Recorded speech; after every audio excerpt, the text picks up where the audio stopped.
ini akan rilis terkait ungkap kasus dugaan tindak pidana pembunuhan berencana dan berantai. Jadi yang disertai dengan pencurian pemberatan yang terhitung mulai tanggal 8 setelah gelar perkara sudah kita bisa ungkap dan tetapkan tersangka.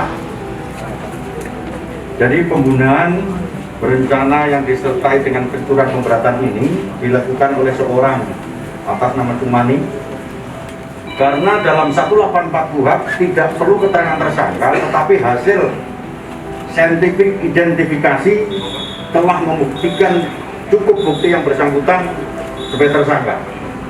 Dari berangkat olah TKP ditemukan ada gelas, di mana gelas itu ada sidik jari. Kemudian tim lapor dan identifikasi mengambil sidik jari itu, kemudian dengan saintifik identifikasi yang kita punyai benar match sidik jari itu mengarah seorang tamu yang bernama Sumani.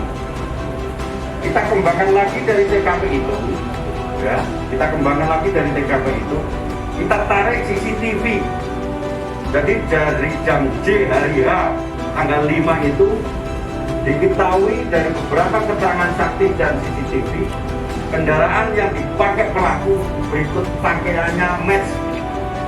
Ada seorang saksi yang menyaksikan bahwa kendaraan itu parkir di rumahnya, kemudian pakaian yang digunakan dan helm yang digunakan sama persis.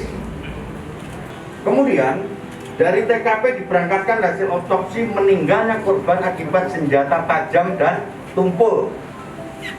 Kita kembangkan, mengerucut, kemudian kita lakukan penggeledahan di rumah tersangka, ditemukan arit.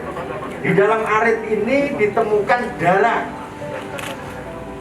Jadi darah hasil lapor yang kita punyai di arit ini identik dengan darah korban istrinya, yaitu saudari Purwati.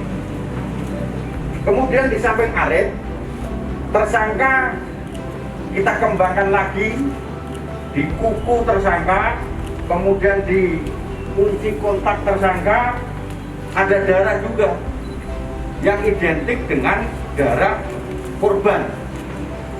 Jadi ini sudah mengerucut terkait dengan pembuktian. Kemudian tersangka masih ulangi, para penyidik kita dari Satreskrim Polres Rembang berikut di BK Polda, kita kembangkan lagi di TKP untuk memperjelas terkait terang tindak pidananya. Ditemukan perhiasan di rumah tersangka. Jadi perhiasannya adalah ditemukan perhiasan di rumah tersangka, diantaranya adalah gelang, kemudian cincin, anting. Di anting ditemukan darah yang identik dengan putrinya. Di anting ini di rumah tersangka ini. Kemudian cincin identik darahnya dengan ibunya. Ancaman hukumnya hukuman mati dan seumur hidup.